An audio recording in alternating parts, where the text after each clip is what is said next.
The first kind of pedestal I'm going to talk about is I'm going to throw one. I've got this clay centered and it's ready to be thrown. And what I'm going to do is I'm going to throw this pedestal and it's going to sit on your bowl after a bit of work like that. So the throw a pedestal is much the same as just throwing any cylinder. The only difference is I'm going to go right down to the bat.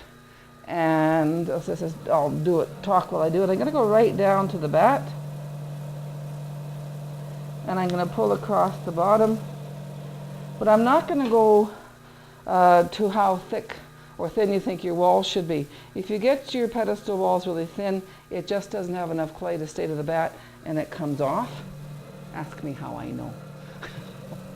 So I've got probably an inch or more down there, inch and a half, and then I'm going to throw it up like a cylinder. I'm not going to take a lot of time throwing this. I just wanted to make sure when you're throwing your pedestal that you don't go too thin on the bottom and not give it enough foundation to hold it.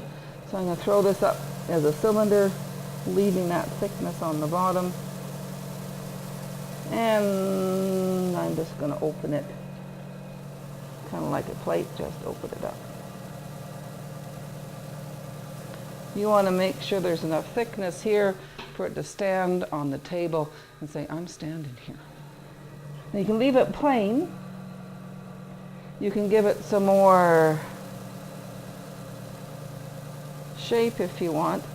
And what I like to do, this should be a part of 3 handmade tools, and eventually it will be, but I like to use the spoon. This is just a plastic disposable spoon, not disposable in the studio, and it can make some really neat lines. And you can just hold that in there. And let's tie it all together. And I'm going to put one just under here, one about there. And that gives your pedestal a little bit of presence, a little bit of, I'm standing here. And now you can decide, depending on the bowl you've made, do you want to use all of those lines, or you can cut it there or there. You have kind of a definition and a place of joining, if that makes sense. Because if you cut it off there, it looks like it should be cut off there. If you cut it there, it looks like you had one line before it touched the pot. Anyway, that's a very quick way of throwing the pedestal. It doesn't matter if you have water in the bottom, you don't have a bottom anyway, but just old habits die hard. I'm going to take that out. Sponge off the sharp edges the spoon made and cut it like I would any other pot. Just cut it with a wire. Put the knife in.